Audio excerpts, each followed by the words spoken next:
how do you assess making a match with a client as a coach? So, because not every coach can take every client, you do have to make sure that you're compatible. How do you evaluate that in a session that you may have with someone? Who goes? Are you going first? I'm just pointing to the screens. This way, this way. That's all I'm doing. Well, okay, I guess I'll go ahead. If you want to go, Marcus, you can go ahead. Okay. I just have some high level ideas here. First of all, coaching, although it is trust based, although it is supposed to be a safe space, etc. Not all people click.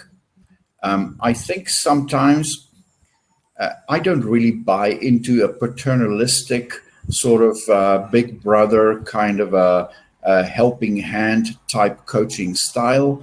I want to work with my clients as absolute moral and intellectual equals, and so I don't want to talk down at my clients. You have to decide if you want coaching, what it is you want. Do you want therapy or do you want to work hard? Because if you need therapy, go and get a therapist. Yes. Now, a good coach might help you feel much better about yourself, etc. And it is a therapeutic relationship for sure. But coaches are people who are supposed to help you think clearer about your current and your future situations, and go for one session with that coach. And here's how I evaluate the value of the coach. Did they make you sweat?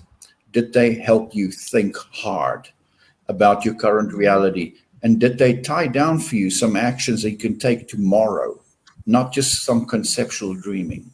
So that's my my sense. I agree. I agree. I have to say that what I responded to Kente. I said, what did I explained to him? It says a client have to be willing to do the work. Yeah. And a lot of people are unsure or really unknowingly thinking that a coach is there just to really give you advice, and that is not what coaching is. And it is really magical answers.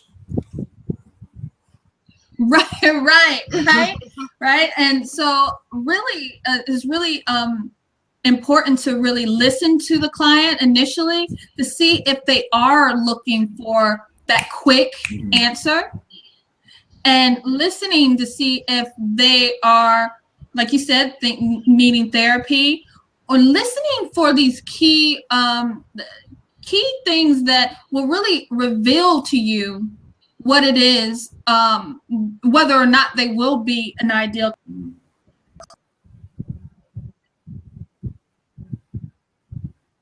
client. I paid for session and didn't show up.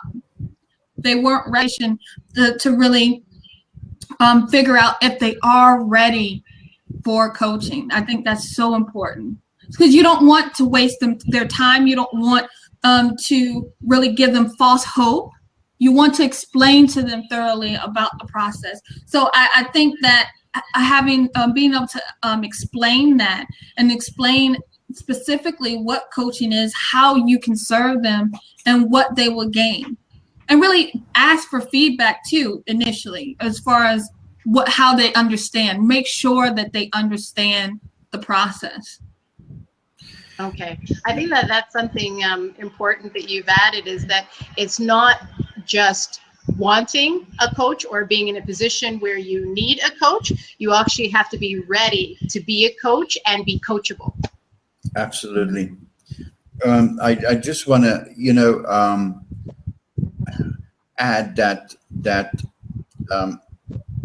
you've got to be ready to identify certain actions, because we are in the business of behavior change, right?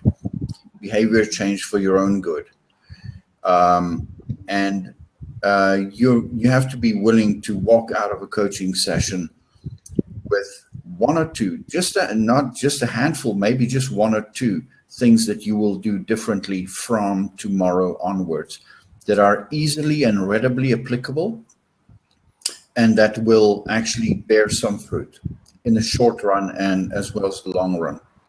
So for me, that is sort of the mindset. It is a working relationship. It is not seeking advice per se.